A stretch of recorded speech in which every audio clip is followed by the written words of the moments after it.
Mheshimiwa, vizazi vilivyoko hapa vinahitimisha ukurasa wa kampeni yako kwa sauti moja. Hapa ndipo alipoanzia mawimbi ya uhuru wetu. Na leo Wazanzibari tunaye hapa Dr. Samia Suluhu Hassan, binti wa ardhi hii, binti wa Zanzibar, ambaye anatoka katika visiwa hivi adhimu vya marashi ya karafuu.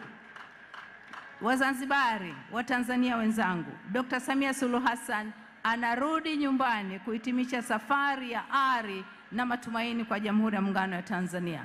Amesimama hapa leo akiwa na ndugu yake Dr. Hussein Mwinyi, ambaye amefanya mambo makubwa katika kuendeleza Zanzibar.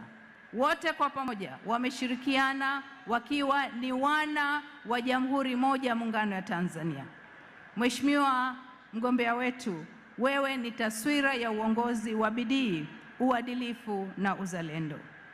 Kuanzia Kizimkazi, mkoa wa Kusini Unguja, hadi Dodoma, kutoka Pemba hadi Kagera, umeiunganisha Tanzania kwa umoja, kwa amani na kwa mshikamano. Samia Samia ra! Samia Samia ra!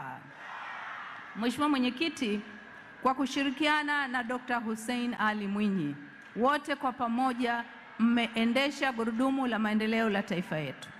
Pale ambapo yapo mambo ya muungano, mmesimama pamoja. Pale ambapo yapo mambo yasiyo ya muungano, mmeshirikiana, mkitambua kwamba jamhuri yetu ni moja, mkitambua kwamba maendeleo ya Zanzibar ni maendeleo ya Jamhuri ya Muungano wa Tanzania.